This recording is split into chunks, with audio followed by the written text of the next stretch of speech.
was 14, and that made this day very hard in a lot of aspects. There were a lot of times I wouldn't even want to get up and go to church on this day because I knew it was going to remind me of her, and that would make me cry.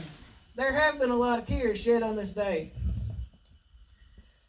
But in living proof that God likes irony and that God has a tendency to turn difficult days into a symbol of your new life, on Mother's Day in 2003, I preached my first sermon.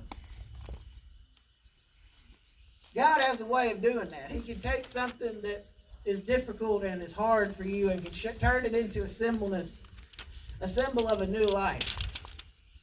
We talked about that a few weeks ago, and we talked about how the cross was actually a gateway to our new life. It was the worst day in history from the standpoint that our Savior was tortured and that He died. But it was the turning point of our lives because God took a very dark day and He turned it into something glorious. Well, God did the very same thing with me with Mother's Day in my life in 2003. And then just a few short months later, in August of 2003, my dad got remarried, and we had a reason and we had somebody to celebrate again on this day. Because you see, the hurt of losing my mom is still there. It always has been. And I'll be honest with y'all, when I sat down to write this sermon, there were times I got very emotional. We had a meeting up here Friday and with some folks, and Brother Walter walked in about the time I finished, and he looks at me and he goes, "Have you been asleep?" And I said, "No." He said, "Well, you look and you sound like you've been asleep." I said, "I hadn't been asleep, I've been crying." Because I got emotional as I was writing this. But you see, the hurt of losing my mom is still there, but the joy and the comfort that my stepmom has brought to my life is very much worth celebrating.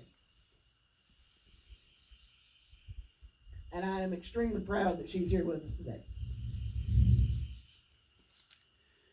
But it's not just her. You see, what I've learned through all of this about mothers and Mother's Day, I'm going to give y'all just a few quick tidbits this morning. And first off is, if you've had or have had a good or godly mom, thank God for her.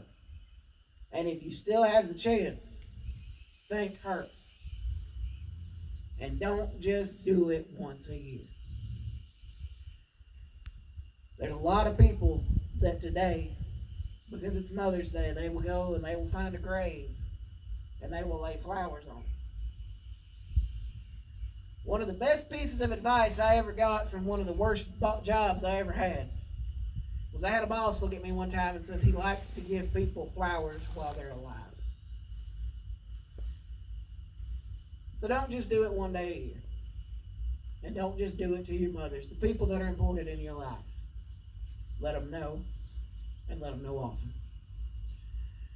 But you see, regardless of our relationship for our mom, we are who we are largely because of several women in our lives. Of course, our mothers, stepmothers, grandmothers, aunts, sisters, all of those come immediately to mind, family members. For many of us, our wives have been a great influence in our lives, and we've been lucky enough to have a good mother-in-law. But there's been church ladies and ladies in the community that have basically stepped up and adopted many of us at some points in our lives, whether it just be for 5 minutes or several years.